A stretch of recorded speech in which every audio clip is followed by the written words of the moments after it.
Una sa lahat, magandang araw sa buong sambayanang Pilipino. Ito ay isang kata na galing sa puso ko at manasakit sa kapwa ko Pilipino. Kasi malapit na tayong pumili ng isang kandidato na makapagbago sa mukha ng Pilipinas. Kasi dati ay tinawag itong bagong Pilipinas noong unang panahon. Pero sa ngayon ay wala na kasi lumaganap na ang droga. Kahit matanda na, ay gumagamit pa rin at lalo na sa mga kabataan ngayon. Dati, ang sabi ni Gato C. Rizal, ang mga kabataan ay ang pag-asa ng ating bayan. Ngunit ngayon ay wala na, nang dahil ang ibang kabataan ngayon ay lulong na sa droga.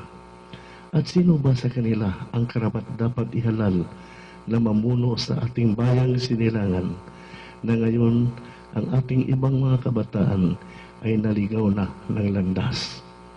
Kaya, para sa lahat ng Pilipino, ito na ang ating pagkakataon na pumili ng isang kandidato na pagkapangulo ng Pilipinas para may balik natin ang bagong Pilipinas at bagong bansa. Para sa akin, isa lang ang kandidato na pagkapangulo ng Pilipinas na makagawa para may balik ang tunay na pagbabago na may tapang at malasakit. Siya rin ang tao na pwedeng ibuhis ang sariling buhay para sa kabubuti ng sambayanang Pilipino.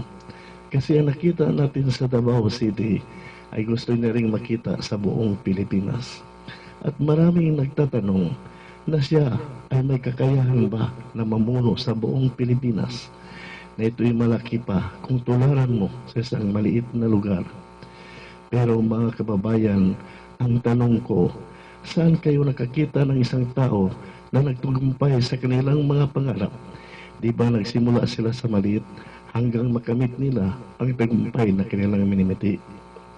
Kaya tulad din itong tao na hindi takot mamatay at handang mamatay para sa kabubuti ng ating bansa. At siya rin ang tao na hindi puro lang sa salita na mayroon lamang maraming nagawa.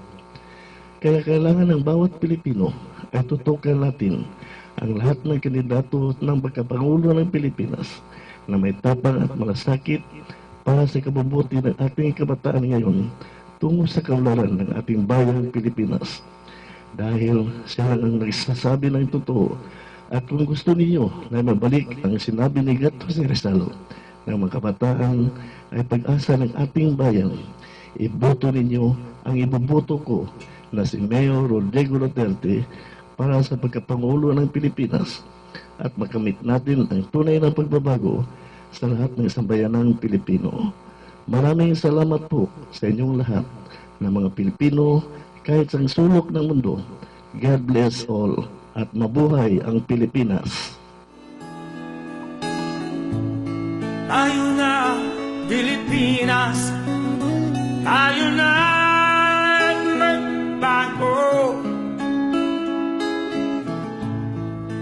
Hawak kamay tayo para sa pag-asenso. Ikaw at ako, tayong lahat kay Rodrigo Duterte para sa tunay na pagbabago. Why am I here? I am here because I love my country and I love the people of the Philippines. Ikaw at ako, tayong lahat kay Rodrigo Duterte para sa tunay na pagbabago.